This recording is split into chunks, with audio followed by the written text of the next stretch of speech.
My name is Bill Swatner. I'm a Texas A&M University AgriLife Extension Certified Master Gardener volunteer. I belong to the Bexar County Master Gardener Association. The purpose of this video is to help those going through the internship process to better understand the material that they're reading.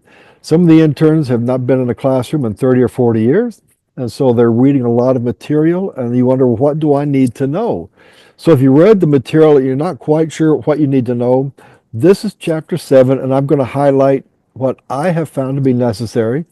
If you haven't read the chapter yet, maybe this will put the information in some sort of context. Actually, 3 disclaimers. This video is not encouraged, supported, endorsed, even suggested by any Master Gardener Association, whether it's local, state, national, or international. I am not monetizing this. I don't know how to do that. I don't really care about that. And I'm not trying to be an influencer. I'm simply presenting information that will help the interns get through the course. And for anybody else watching it, perhaps it'll make you a better gardener, especially in South Central Texas. So, chapter 7 is on water. Some water facts. In Texas, 31% of the water used throughout the year by your average Texan is used for landscaping. In the summer months, and our summer months can start as early as April and go till the end of October. It can be as high as 60% because our hotter temperatures are coming earlier and they're staying later. And our evening lows are higher than they typically are. And so we're using more water, period. So, and for longer periods of time. It's estimated that by 2070, the water supply that's available to Texans will decrease by 18%, but the demand will increase by at least 9%, and I think these are conservative estimates. Why the decrease in water? Well, for one, we're having less rainfall. San Antonio averages 32 inches a year. We haven't had 32 inches a year on an average for really quite a while. In fact, one year I think we had like 11 inches. And it takes a lot of rain to make up that 11 inches. So we are below our average. The drought is hanging around longer. This is the middle of December in 2024, and we're under drought conditions right now. The winters are warmer. As I said, our summers can start as early as April and go to the October, November. We haven't had a freeze yet this year. Well, we did have one freeze so far this year, but basically it's a beautiful day on the 18th December. So with our warmer winters, water that is falling down is evaporating at a higher rate from the rivers and lakes. Another water fact, our water quality is a high pH, is a limestone-based water, and you can't change that. We have to grow plants that tolerate high pH, medium to high pH. Some of the plants that require more acidic waters, this is not the place to grow that. And that goes back to chapter 2 where we talked about earth-kind landscaping. All right, so let's look at the sources of water. We'll look at Bexar County to the north, and Bexar County to the south, because that'll be more inclusive for this region. Our source of water is the Edwards Aquifer. This is the contributing zone. This goes up through Real, Bandera, Kerr, Kendall, Hays County. This is the recharge zone. All this water flows to I believe, to the southeast, and it gets caught in here. The very bottom part, this is the artesian zone. And San Antonio's first water supply first water company, so to speak, was right in this area right in here. It's at the San Antonio Botanical Gardens where they struck water and water just came gushing out. They tried other places and it didn't work here. It worked here because that is the artesian zone. So this is Bexar County's source of water. It's the Edwards Underground Aquifer. If you go to the northwest of San Antonio, there is the Trinity Aquifer. This is a different formation than the Edwards Aquifer. The Edwards Aquifer is like a bowl, sort of, and we draw water from this bowl. The Trinity Aquifer is more like lasagna, and so you have the water flowing this way. And sometimes it's underground, and sometimes it's above ground in rivers, and it goes back underground. A challenge here with the Trinity Aquifer is there might be water here, but there's not water over here. And so somebody might drill down 100 feet here and get water. Somebody drills down 100 feet someplace else and there's not water because it's not a bowl, it's lasagna. And you have to hit the right section to get the water that you need. South of town is the Carrizo Wilcox Aquifer, and San Antonio uses that. And I'll talk about it real briefly in just a minute. But it's south, and its layers are like sponges. Each one of these are sand and gravel and sand and gravel, and the water, like I said, the aquifer functions like a sponge. So to the north of us, northwest, and that's back over here, you have a lasagna, and the water comes out of the ground into rivers and goes back into the aquifer. Here where I am, there's a bowl. It's the Edwards Aquifer. And then south of town, you have these layers of sponges, sort of.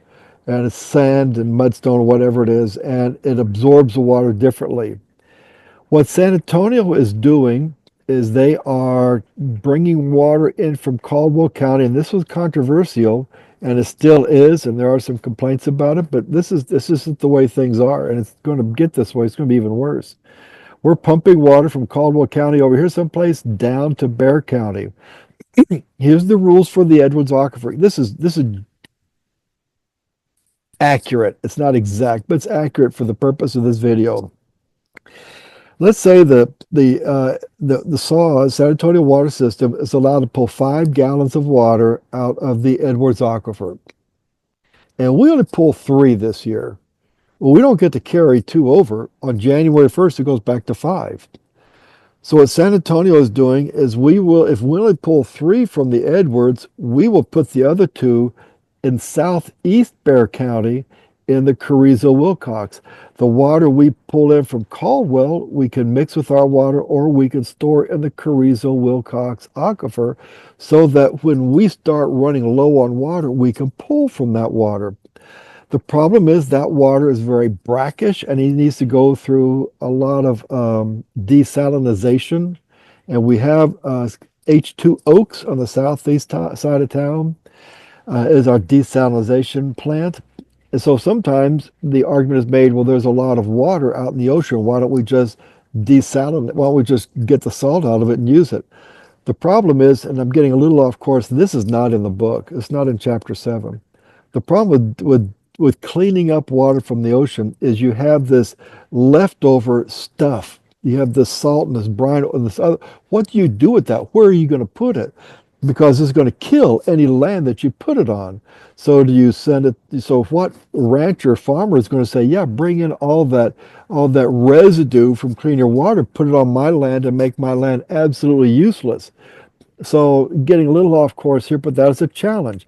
San Antonio cleans up the brackish water, and they are pumping the residual material a mile into the ground because they feel that is a safe place to put it.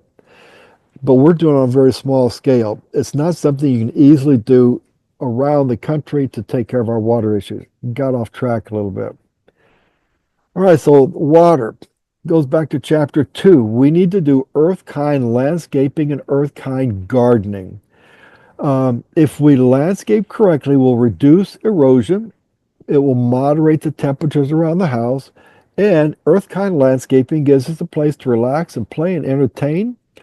And so that's the earth-kind gardening or landscaping is the foundation for everything in Texas gardening. And that chapter 2 is so important, even though it's not very big. So water solutions best practices. Number 1 is to amend our soil. In San Antonio, Bexar County area, we have a heavy clay soil. It needs to be amended with compost, either manure-based compost, vegetable compost, doesn't matter, and that's a separate presentation. I think I already gave that one. But I'll make a special one on compost. Selecting the correct plants. Again, remember I talked about our water is alkaline. We don't bring in gardenias and azaleas because they're going to struggle here. Selecting the correct plants, and I'll talk about each one of these.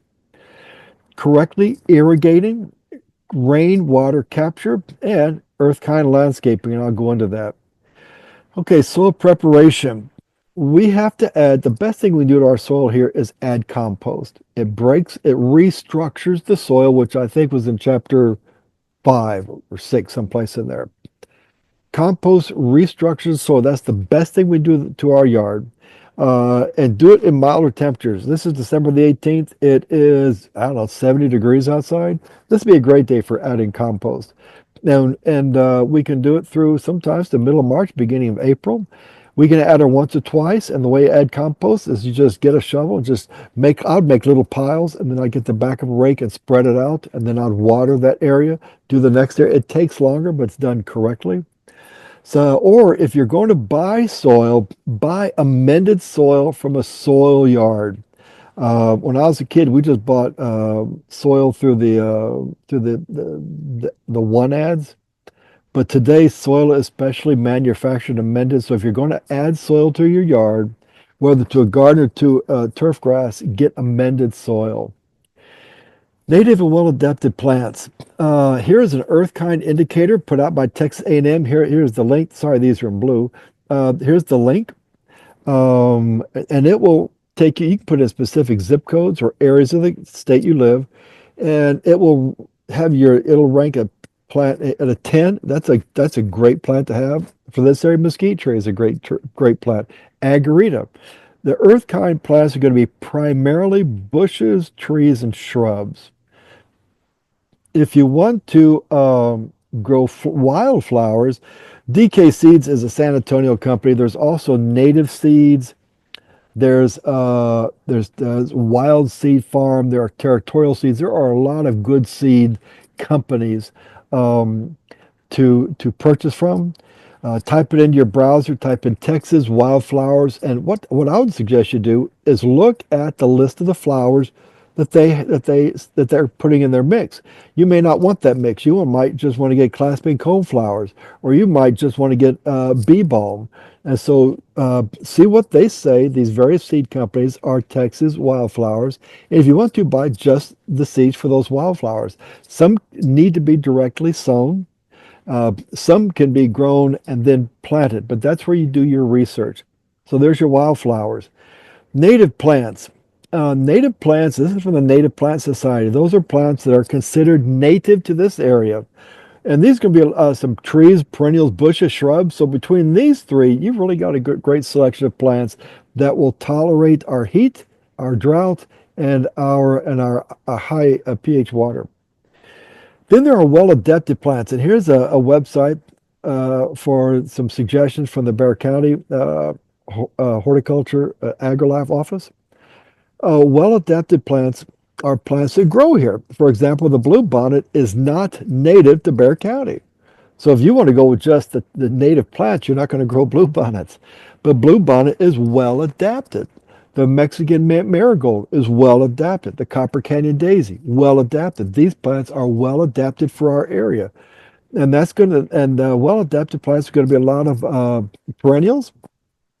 And so between these four, you just about have every plant you could possibly want. If you want even bigger selection, you go to the Texas Superstar website.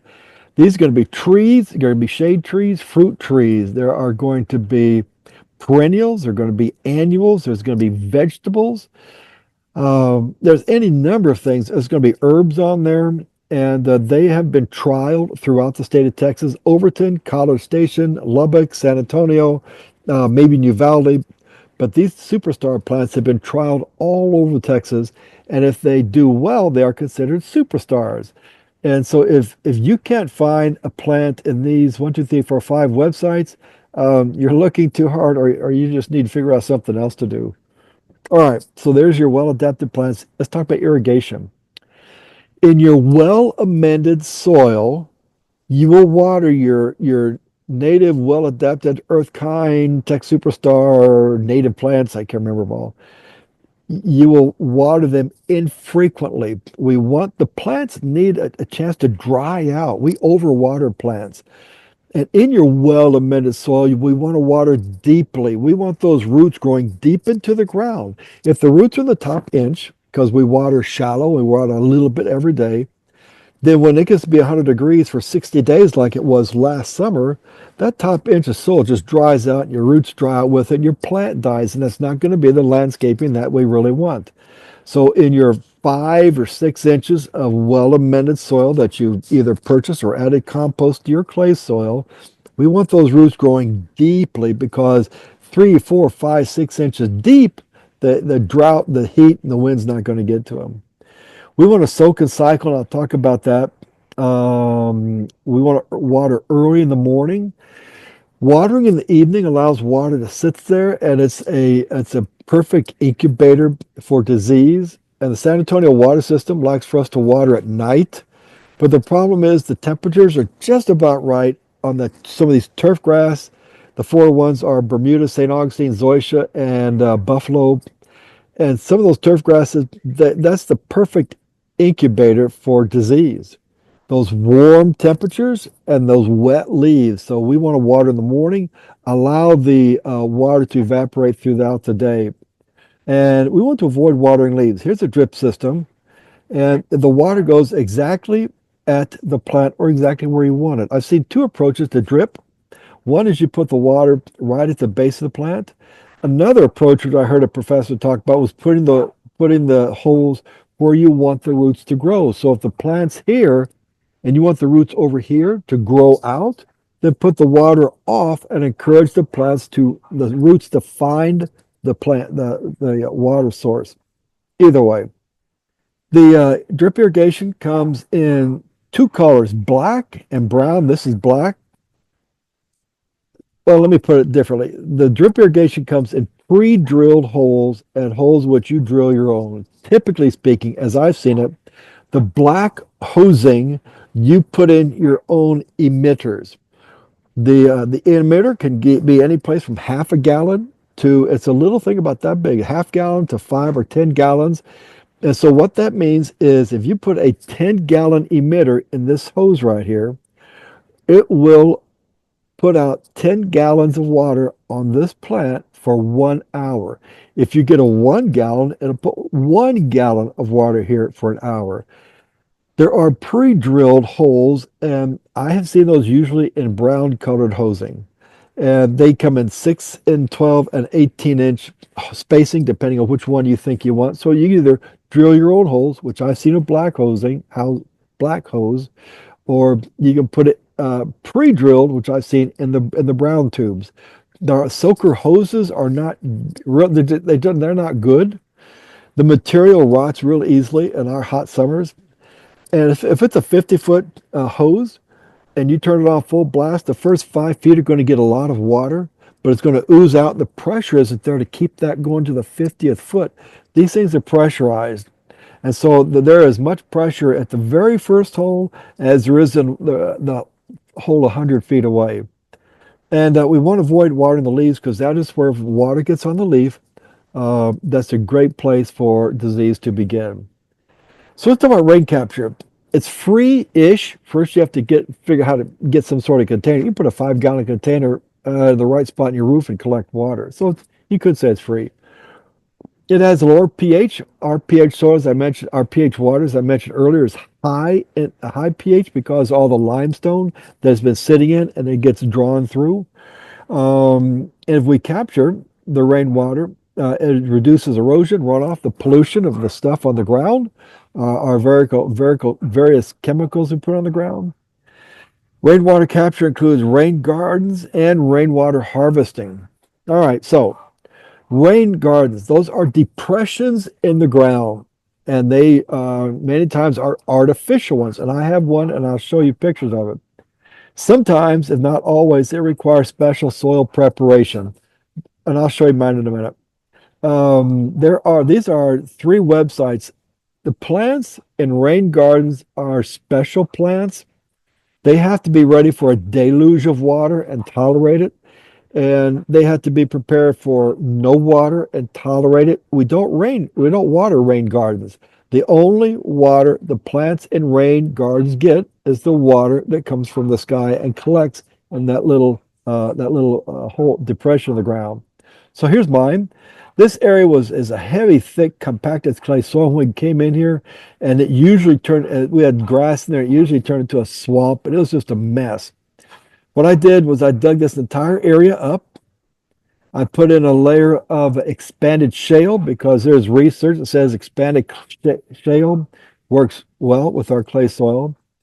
Then I went back and I added a cubic yard of biosolid compost and mixed it all up. And so this is after about a 7 or 8 inch rain, and you see it sort of it's gathering. It's not a river. And this is eventually what I did to it. That is about 4 inches of mulch, and I have some perennials in here. And when it rains, if it rains, this water is absorbed, and what it does then is it filters through the ground to the sublevel, which is really it's solid limestone, but it filters through the soil, and that's that. But that's what it looks like now. So that's a rain garden. Is a depression with special plants. This is a little bit different kind of rain garden. A lot of them allow the water to sit there. I put this mulch on there because I have a pretty big slant. I want to slow that water coming down the hill.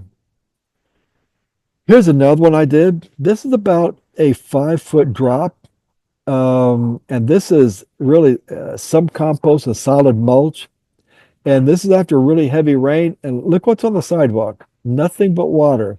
Nothing came down this hill. It was all caught. That's a pretty steep angle.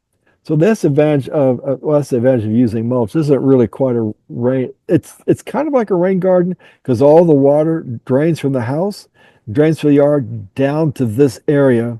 This area captures it. So we'll call it a rain garden for our purposes. Rainwater harvesting can be as simple as a barrel collecting water, or a 5 gallon bucket collecting water off the roof, or it could be as evolved as this complete system here, where you have the roof and you have the PVC pipe filling these cisterns. These cisterns are connected. And let me show you mine. First off, think about rainwater capture. You measure your roof. Let's say this roof is 20 feet up and 50 feet across. So that's going to be 1,000 square feet, 20 feet by 50 feet. Let's say it's 1,000 square feet.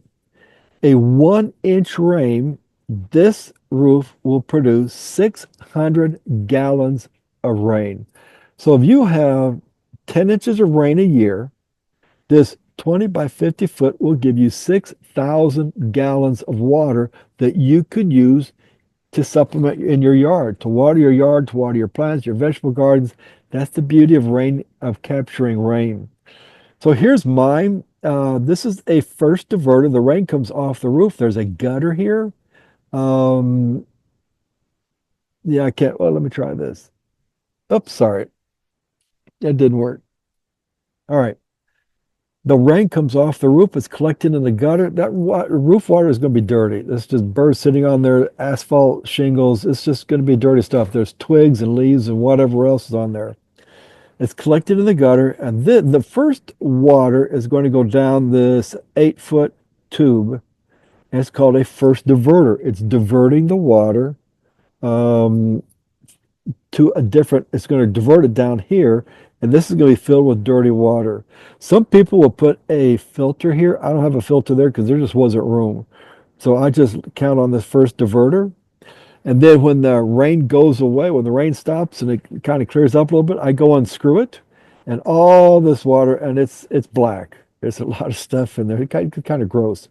All this stuff comes flooding out. I leave that off for a couple of days, let it dry out, and I screw it back on. I have a second diverter simply because I need to hold this tubing. This is, I think, 3 inch PVC pipe, and I needed to hold it up somehow. So I put in a second diverter, and even it still gets stuffed. So the water goes here, the dirty water goes here, the cleaner water goes across here, it comes down here, and even then, it's still dirty, some of it. And so this is my second diverter. And again, when I just unscrew it, and the water's kind of yucky. And then this fills up, and then the cleaner water goes over here, which is my cistern. See, coming down here. This is 250 gallons. This is a 55-gallon container. This feeds this. The reason it's set up like that is because I can't see how much water is in here. So I will get it if this thing is full, then I will put 50 gallons of water in here, and then I will water, and then I'll keep a track and on how much water is gone. If half of it's gone, that means I use 25 gallons, and I can refill this. That means this is 250 minus 25, and I just kind of keep it in my head how much water is in here. This is an overflow, so that if this gets too big to avoid any catastrophes, the water flows over here. This goes down really kind of where behind where I'm sitting. And this is my system. Comes off the roof, gets caught in the drains through the PVC. First diverter, clean water. And see, I painted it sort of matching so it doesn't stick out so much. And then over here comes a second diverter. And then over here it fills into the cisterns. So that's my system. Backing up, I left one picture out. Sorry about that. Oh, no, I didn't. Well, I didn't put it in. All right, so we landscape for water conservation, and there are four things, and really we've been through one of them. One is hydrozoning. Then there's the one-third rule of landscaping, native well-adapted plants, we covered that, and the hardscapes. Hydrozoning, that means we're going to put plants together of like watering needs. So the plants, maybe you have you like begonias, well, they're going to require a lot of water down here because it's so dry. But if you put in your well-amended soil, that'll help out. But you put your high water needs plants together, your moderate and your low water. That's called hydrozoning. The mountain laurel likes it dry. And if you surround it with petunias and water them every day, you're killing the mountain laurel because they have different watering needs. So you put your like watering plants together. That's hydrozoning. The one-third landscaping rule. Basically, one-third of your landscape is going to be some sort of vegetable beds, ornamental beds, whichever makes up that with one-third for you. One-third of it will be turf grass, and one-third will be hardscape, like the deck I'm sitting on, maybe a patio or something along that line.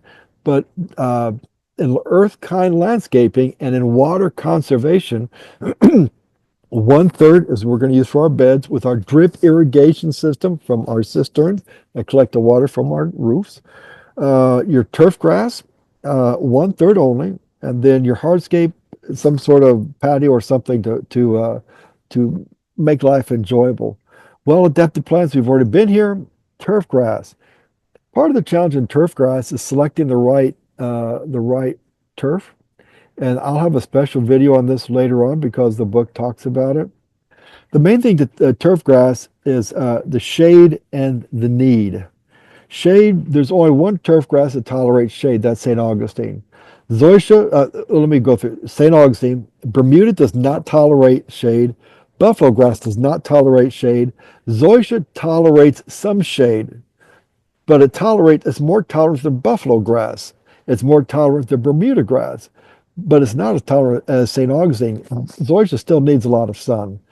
And so if you're going to have shade, really the only grass to consider is St. Augustine. And then the need, what are you going to use it for? If you're going to turn it into like a miniature baseball field or football field, St. Augustine's not going to make it because the stolons grow on top of the ground, and every time you step on it, you're squishing the vascular system, which is what's in the stolons. So if you're going to use it for a football field, you want to plant Bermuda grass. You want to plant zoysia because those roots will grow down and they'll tolerate getting beat up. If you really don't want to water very much, you want something like Bermuda grass because Bermuda grass, when it doesn't get water, it turns brown. When it rains, it greens up. So you'll want Bermuda grass. If you just want something that looks beautiful and it's not really going to be used very much, you just want something that looks absolutely incredible, then you'll want St. Augustine because it's a beautiful grass. And if it's shady, it'll grow in the shade and you're not going to walk on it, so it'll grow quite well. This is the calendar that David Rodriguez, the horticulture agent for Bexar County, came up with. And this will give you a fertilizing schedule, January through December, whether it's the traditional synthetic or if you want to go organic, when to aerate, when to mow, how frequent to water, and this for this presentation, the watering. January, February, we don't water here. The grass is dormant. Leave the grass alone. In March, we typically get rain, so we only need about half inch of supplemental watering, half inch per week. In May, June through August, we need about an inch of rain, a supplemental water each week to maintain a good turf grass, and then we back off. This is the month of December, and it should be a zero. We don't know why I should be watering this time of year. It's been wet enough, and that is wasting water, and we don't have enough water to begin with. So anyway, that's the schedule right here. I talked about soak and cycle. Let's say you have your just regular, let's just say it's 40 by 40 feet. You put your sprinkler here for 15 minutes, and then you stop. If this is your well-amended soil, it's going to be great. If you have not amended your soil, this may be a problem. 15 minutes, stop, move the sprinkler over here, let the water soak in here.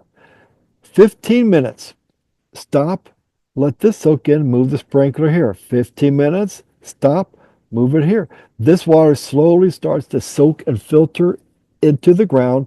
Then when you come back, the water that you're putting on will be more easily absorbed because the soil is already moist. The water molecules will attract each other, and you go back and you go back and you go back. So if we want to water an inch of water a week, we need to figure out, how do I know when an inch of water is up? And that is this right here. This a tuna can. Clean the tuna out of it, otherwise you'll have some company, and put this out where your sprinkler system is. And after 15 minutes, how much water is in here? If there's a half an inch, that means you go one more time. If it's a third of an inch, you may have to go through this cycle 3 times. But a tuna can is an idea of how much water has been put in that area. If you have an automatic water system, have that thing audited every year to make sure it's working properly. Sometimes the pressure changes. Sometimes the heads calcium up.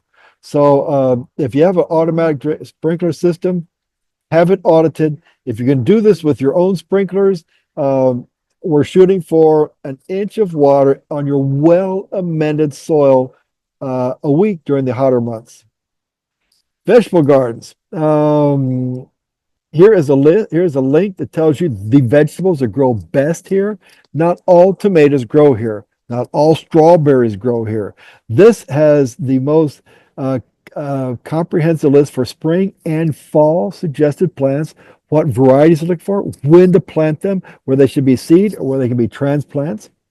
You put them in your well-amended soil, preferably about 8 inches deep. If you have to, use raised beds, and then use carefully use the mulch.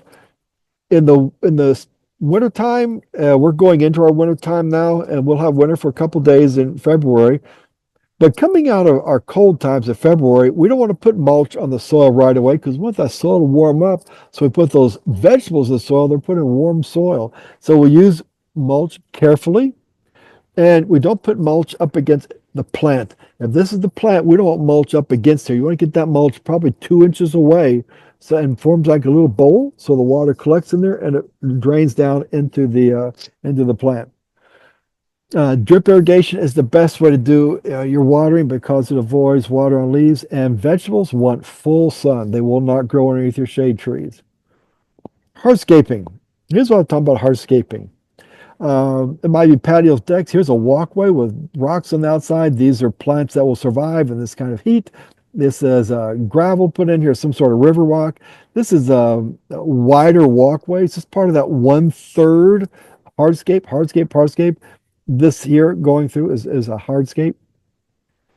So closing this whole thing up on chapter 7, where we want to be water wise, water efficient in our landscaping. The best thing we can do is amend our soil.